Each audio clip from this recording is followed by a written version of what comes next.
The dream of staying alive for as long as possible is a megatrend in science. Big investors are zeroing in on age reversal research by biotech firms with massive funding. But it is accelerating the pace of research like never before. This week here on CNA, we are looking at living longer. In the second part of our series, Don Tan takes a deep dive into why this space is seeing some of the largest financial institutions making bets on solving the problem of aging. How old do you feel? Whatever age you are right now, do you want to feel younger? A recent study in China used artificial intelligence to analyze what people could do to achieve just that. And the findings grabbed global attention.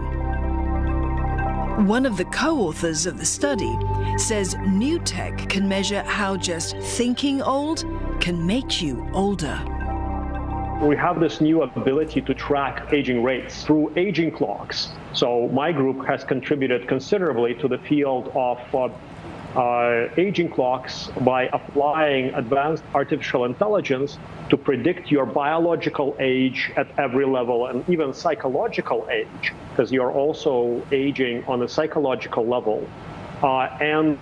Some of that aging happens faster in people who are living unhealthy lifestyle, so you can possibly reverse some of those clocks that are very sensitive to lifestyle.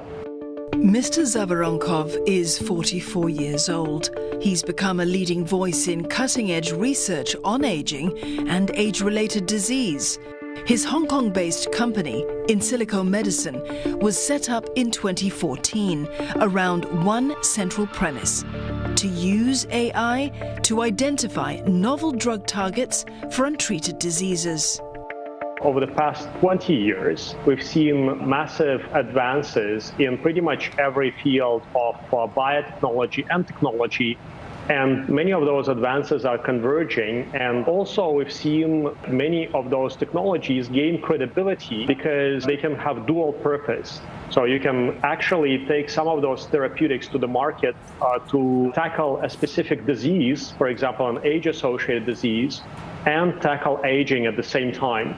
And now investors realize that they can, so to speak, kill multiple birds with one stone by investing in longevity companies that have a more or less credible business model. And at the same time, you got a shot at something that is possibly transformative and can yield above average rewards. And the financial rewards the longevity industry offers has seen an entire business ecosystem emerge. And it's not just about biotech and biomedicine. One of them is Regenosis, a longevity center in Singapore that began as an idea among friends. The idea of wanting to stay young and healthy hits everybody at my age and older. And the group of friends I have were all the specialist doctors, right? And each of them knows something about it, but collectively have never done anything about it. And we're saying, hey, why don't we do something about geroscience and set it to be the first geroscience clinic in Singapore, possibly Asia. The focus on actual science to treat aging has sparked a global rush, attracting big money and big names. Now when you're in the private sector and you look at aging, you can say, wait a minute, there are 8 billion people aging right now. The market is infinite.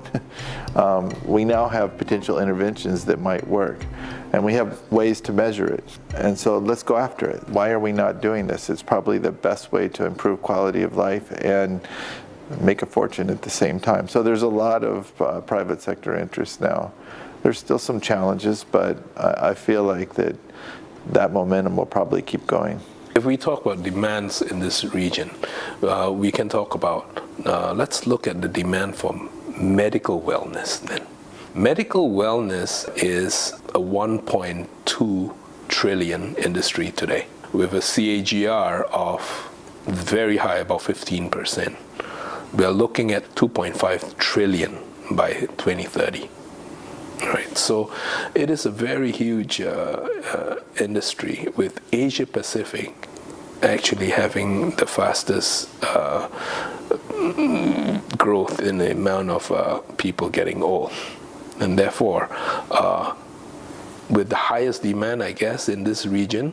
Singapore is one of the major mega hubs for longevity research globally. You see that Singapore is betting on future technologies and is attracting really top scientists from all over the world to come to Singapore and perform this wonderful research, and also Japan, because first of all, they recognize aging as a huge mega trend in the world, also in Asia, and they also recognize the value of those dual-purpose therapeutics, where you can go after a specific disease or a bunch of diseases and also target aging at the core. Insilico is just one of the biotechs involved in longevity research, vying for venture capital in this space. Multiple investors have poured in more than $400 million since 2014. It's attracted the interest of some of the world's biggest investment funds, including Pavilion Capital, a wholly owned subsidiary of Singapore's sovereign wealth fund, Temasek Holdings. Mr. Zavoronkov says companies like his are benefiting from the growing need to accelerate the pace of drug discovery.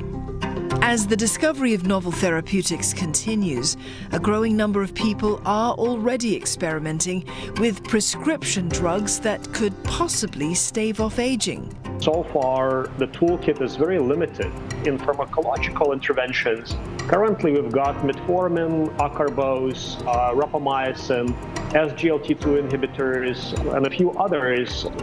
Maybe PDE5s, even Viagra may have some life-extending effects. We have not seen enough evidence that these drugs substantially increase lifespan. The natural product market is already out there, and people that want to be at the cutting edge can buy products and take them now. I think that, I think that's okay. I think if they're taking safe products, there's good safety data, and the most important thing is that the companies marketing these products are honest about the data they have. Probably nothing's going to work in everybody. We need to see who responds to what intervention.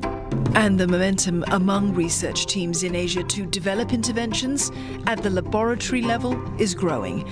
In 2021, a team of researchers at Tokyo's Juntendo University developed a vaccine that can remove a type of cell called a senescent cell that builds up with age in mice.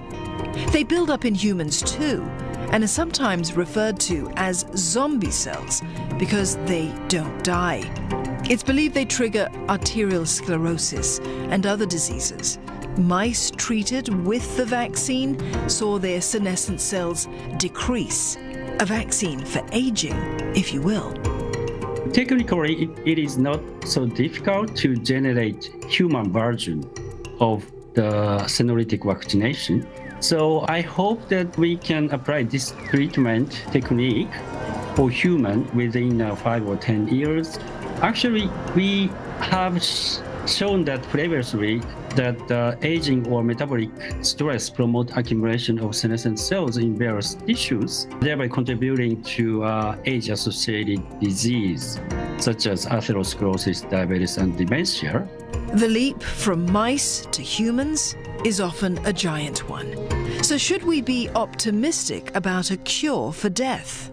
I don't think that our technique can rejuvenate aged people, but we can, we may be able to stop the acceleration of aging process. I am actually optimistic, but because our technique is theoretically effective for various age-associated disease. Theoretically, I can develop the various way to improve the age-associated disease. Yeah, that's my hope.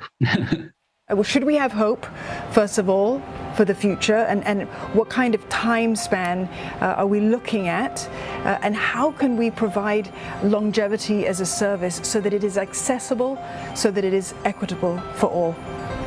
Many areas of technology are converging, we should be very optimistic about how we look into the future and at the future. So if you are in your 50s right now, you should not even consider retirement.